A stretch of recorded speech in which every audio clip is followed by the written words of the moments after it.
Hilarious, man. I gotta laugh. So they had the young Nigerians, male and female, in the lobby, and they all looking at my unk. I'll tell you, why are they so full of hate? And all the unk means is life, right? So as I tell you, Christians are all about death. They're not about life. The unk is about life, and yet they hate it. Why do they hate the symbol that means life? That means man, woman, and child, right? Okay, that symbolizes life, the man and the woman coming together. All right. It's funny because when you study Christianity, you realize that the Christianity is about men who had hate in their heart, had a twisted mind, sociopath and psychopathic mindset, and were into homosexuality more than anybody else, and yet speaking against homosexuality while they're closeted homosexuals. That's why these churches are the way that they are. That's why the Catholic Church, with these priests, essaying little boys, right? That's why these pastors in the churches essaying little boys and girls. You gotta understand the mindset. They preach one thing, but their action shows you something different. It is a subconscious programming in their mind. But anyhow, when I went in with my parents, before I left the house, look, LXR 6324. Before I left the house this afternoon, I should say, my sister came into my bedroom. She has some containers in my bedroom. She has a container that she has headscarves in, right? And she went into the container and left the container open, like pulled all the way out. As soon as I get to Pam, all of a sudden, she hears the door open. She comes out of her, where was she? Was she in the kitchen? She might have been, yeah, she was in the kitchen. And I go into the living room to sit down, and she comes into the living room and opens up one of the containers on top of, I think it was a Alyssa's drawer, plastic container, and left the container on top there open also. And I realized what it is that they're doing. They try to get a reaction out of me, And like I said, you got to understand what it is that they do, how they manipulate people, how they manipulate us using, radio wave or microwave frequency for mind control. And, I was there. It was fine. It was fine. I sat down. She started acting like if she was folding up clothes, which she wasn't. She come in front of me and, the only clothes she was folding up was a black tank top. That's one of hers, folding up in front of me and but trying to point towards me and as she's folding. And, I looked at her and like, I literally had to really laugh because it's ridiculous. So I asked her, I said to her, what time did you come home last night? She was like, oh, no, I came home this morning. And then she was upset because Alyssa went into her glue set and started messing with it. I said, well, listen, Pamela, whenever you go, you spend that all, what you do when this happens, how she behaves. But you just don't listen. I said, you fail to understand that by doing that, what you was doing when they were younger, now you figure that they're older, you could do it again. But I said, you've already shaped her mindset. You don't understand. A lot of these women don't understand when they abandon their children like that, what it does to their psyche. They don't. Here in New York Police Department using their sirens. Right? Yeah, because they don't want y'all to know, women, black women, European women, they don't want y'all to know how abandoning your children like that, how it affects their psyche. All right? When you leave your children in the home by themselves at night, particularly how her apartment looks. Particularly when I keep telling her, I said, listen, you need to clean up your apartment. Listen, during the Christmas holiday, I told her, I said, I'll come help you. I even told her, I said, listen, if you clean up your apartment, I will watch the kids for you so you can go on vacation. And I meant it. Just, I wanted to see if she was going to actually do it. Not happening. Not happening. You know, so she said to her daughter, she was like, "Alyssa, you know, why is your deodorant, where's the cover? Why is it not covered?" You know, and I told her the exact same thing yesterday. I made her cover it up, and the day before, I made her put the cover on it. You know, and she goes, Pam goes, "Well, you know, I just don't understand why you keep doing that." And I said to her, I said, "Pamela, because you do it." And I think that's what they were waiting to see if that would, you know, that would be my response, right? Because they think that they're going to silence me. They don't quite understand that this work is too important. They don't understand that this work is too important. This work that I have, and I see my purpose is greater than theirs, because they're about lies, manipulation, and deception, and I'm about the truth and speaking the truth, let people know the truth. That this war they have been raging against us is to separate us and divide us. Then they will move in on us, and guess what? The black men are not going to be there for black women, because black women have been used as a weapon against us, and refuse to recognize it, refuse to become self-aware and self-conscious about it. You know? That's what they do. They refuse to become self-aware and self-recognized. You guys go see the pattern again. All right, Bobby. All right. You guys go see the pattern again. This is what they do. All right. They get the, you know, those are the original stalkers. You know, KKK. Right? Stalking groups started out with these people. You know what I'm saying? Let me move out of there, because, you know, I'm gonna start saying some shit that, you know, that's not, you know. See what it is? They try to get you upset so you can be like, "Oh, I hate white." And here's the fact, like I always say, I hate whoever hate my people, right? If you're a white person and you hate black people, I'm gonna hate you. Ain't no love in my heart for you. If you're a black person and you hate black people, ain't no love in my heart for you. If you're Hispanic and you hate black people, ain't no love in my heart for you. I'm gonna hate you too. I'm gonna give you back that same hate. Okay? It ain't gonna be, you can hate me and I'm gonna love you. It ain't gonna happen like that. Only nigger peers say shit like that. Only nigger peers will be like, "Well, I can't hate anybody while people are hating on them. While people are miseducating their children, while they're lying on their children, while they're manipulating their children, while they're poisoning their children, their mind and their body." Okay? So, but anyhow, you know, they've been operating in our community for decades. Decades, you know. And when you look at there's ex-CIA agent, and I posted a video of him today, He talks about you know, how this shit is engineered, it's designed. Now look at them, now they leaving. Look. Why y'all leaving? Why y'all leaving? Is that the bus down there? It just showed there was. Oh, y'all on the wrong stop, huh?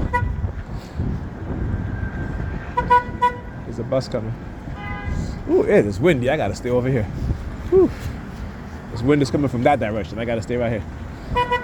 Right? So he was talking about, again, how social media is used to manipulate people and to give us a false sense of reality.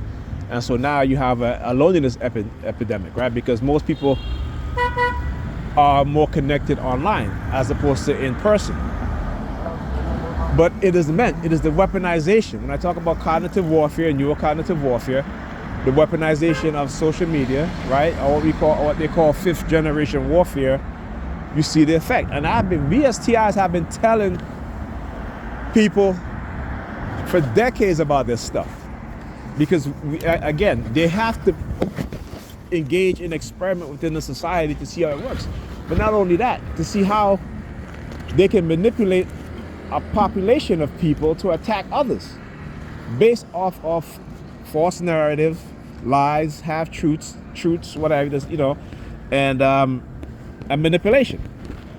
Manipulating social media, manipulating each other, the weaponization of covert operations, covert drugging, honey trapping, and so forth. Right? And yet, even with all this information out there, people refuse to listen. Even when they're suffering from all these psychological illnesses, right? Or psychological symptoms.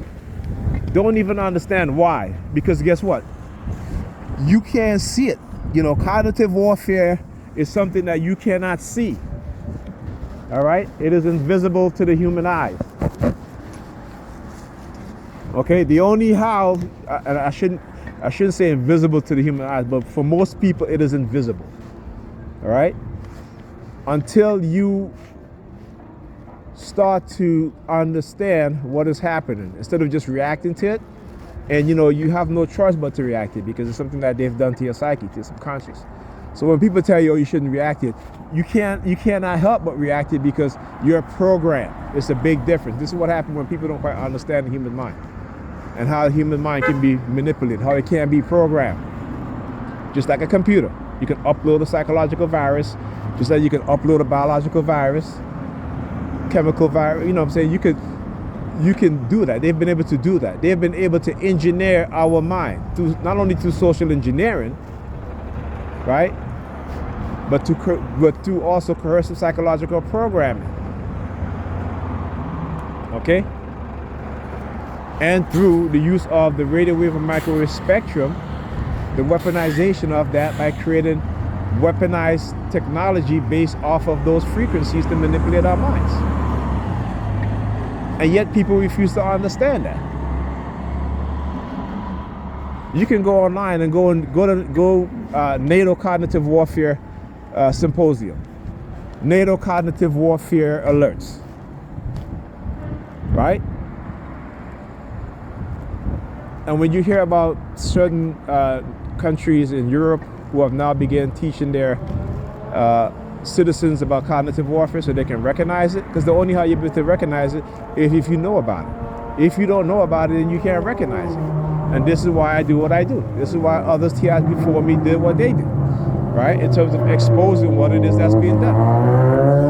Oh yeah, they've been using the motorbikes all throughout the day since I got here. You know, with the motorbikes, with the loud revving of the motorbike engine and so forth. You know, it's all part of the noise campaign. You guys got to understand that. All right? But, yeah. And so then, you know, as I said, I was upstairs by Pam, and she was, you know, she was very quiet, you know, and so forth, and blah, blah, blah, trying to get her loud with me, because when I said to her, you know, I said, this is what I'm talking about. You know, you do this. She's like, oh, it once in 4 years. I'm like, Pamela, please, that's such a damn lie. You know, but that is what they do, man. They turn them into liars, manipulators. I mean, all Christians are liars. Okay? All Christians are liars. All people who believe in religion is a liar. I'm not saying they're lying in a malicious way, unless they're in a cult, right? And then you know that they're lying to you maliciously and intentionally to manipulate you. But I'm talking about all Christians are a lie. It's a liar. Because you believe in a lie. You know, there was a video by Mystic Vision, Myth Vision, you know, with, I think it was Dr. Ellen Page. She's a biblical scholar. And he asked the question, does God lie in the Bible? And I was like, man, you must have been seeing some of my videos. You must have been watching some of my videos. Right? Because when you read the Bible, God lies. He lies. God deceives. God confuses. Okay? God gave the people who were engaging in what they call an abomination of homosexuality, man, woman. What does it say in your Bible? It says God gave them up to their desire. You know? So here's the thing. If they were already doing it, right? If they were already doing it, or was it that they were thought about doing it or thinking about doing it, and God said, okay, since you're thinking about doing it, I'm going to let you do it. So God is responsible for homosexuality. But then you will turn around and call homosexuality an abomination. Right? So that's one aspect. And let's say if they were already engaging in that behavior, which we know that they were, because in the story of the destruction of Sodom and Gomorrah, right, when the angels came to warn Lot and his wife, right, there were There were men who wanted to have sex with their strangers. Okay? Right? So everything these people talk about God is against, God allowed them to do. Or God made them do it because God put that desire, he made that desire come through for them. So there was something in their mind that even though they were thinking about it, they wouldn't do it until God said, you know what, I'm going to give them up to their desire. Right? So like I said, I don't understand how Christians can read the Bible and claim that God don't promote homosexuality when God is the one that created homosexuality. You know what I'm saying? That God don't lie, but then God lied to Adam and Eve and talking about how they will die if they eat from the tree of knowledge. Right? And then they ate from the tree of knowledge because the beast in the garden told them they shall not die, that in fact they shall become like God. So who was telling the truth? So you know, Nigerians, or you know, that was a spiritual death. That was a spiritual death when they ate from that tree of good and evil. There was this. How could you have spiritual death when you find out the truth, when you have knowledge, when you gain knowledge? Because before that, they were dumb. They didn't have a mind of their own to think. They didn't have logic, right? They didn't have critical thinking skills until they began to understand knowledge and gain knowledge, right? But then they were like, well, I always say, okay, if they died a spiritual death from eating from the tree of good, of knowledge and good, you know, then that means God is not a spiritual being, right?